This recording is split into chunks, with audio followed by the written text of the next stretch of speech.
Tidak banyak orang di Indonesia yang usianya mencapai lebih dari 100 tahun. Satu-satunya adalah Mbah Aryo Suwito, kakek asal dusun Sukomulyo, Desa Gadungan, Kecamatan Gandusari, Kabupaten Blitar, Jawa Timur. Kakek yang diklaim berusia 193 tahun ini meninggal pada hari Selasa 21 Maret 2019 setelah dirawat di RSUD Mardi Waluyo, Wulingi sejak Jumat 17 Maret 2019. Meski tak ada bukti tertulis atau kesaksian orang lain, Mbah Arjo mengklaim usianya sudah 200 tahun lebih. Namun sesuai data di balai desanya, Mbah Aryo tercatat kelahiran 1825. Saat itu dia hidup bersama anaknya Ginem 53 tahun, anak ke-18 dari istri yang ke-6. Sejak 1990-an, mereka tinggal di lereng Gunung Kelud atau tepatnya di Gunung Gedang.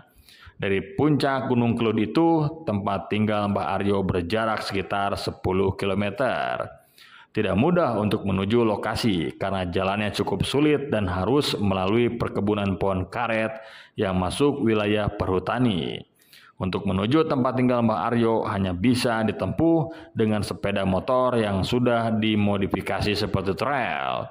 Tempat tinggal Mbah Aryo lebih dikenal dengan Candi Wringin Brajang, yaitu candi yang diperkirakan peninggalan Kerajaan Majapahit. Bahkan candi yang bangunannya mirip Candi Penataran itu disebut-sebut ditemukan pertama kali oleh Mbah Aryo pada tahun 1990. Saat itu Mbah Aryo yang baru sebulan menghuni lokasi itu menemukan bangunan yang terpendam tanah pegunungan. Ditemui saat itu dia sedang duduk di rumah sederhana dan ukuran 3x4 meter. Dinding rumahnya berasal dari bambu tetapi sebagian belum dianyam dan cukup dipaku.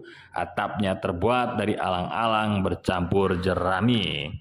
Kata Mbah Aryo saat itu, sejak saya tinggal di sini tahun 90-an, ini rumah saya. Ini saya tempati dengan anak perempuan saya. Saat itu Mbah Aryo bicaranya masih lancar, tetapi mengatakan sudah setahun kesulitan jalan. Sejak tak bisa jalan itu, dia tak bisa beraktivitas apapun. Meski hidup di tengah hutan, dia mengaku tak kesulitan air bersih atau kebutuhan makan lainnya. Di tempat dekat tempat tinggalnya ada sungai dengan air yang cukup jernih. Untuk makanan, ia mengandalkan sayur yang ditanam sendiri seperti daun singkong dan bayam. Untuk beras, dia mengatakan mendapat jatah beras raskin dari pemerintah. Ditanya usianya berapa, Mbah Aryo mengaku sudah 200 tahun. Soal tahun kelahirannya, dia mengaku lupa dan hanya ingat harinya, yaitu Selasa Kliwon.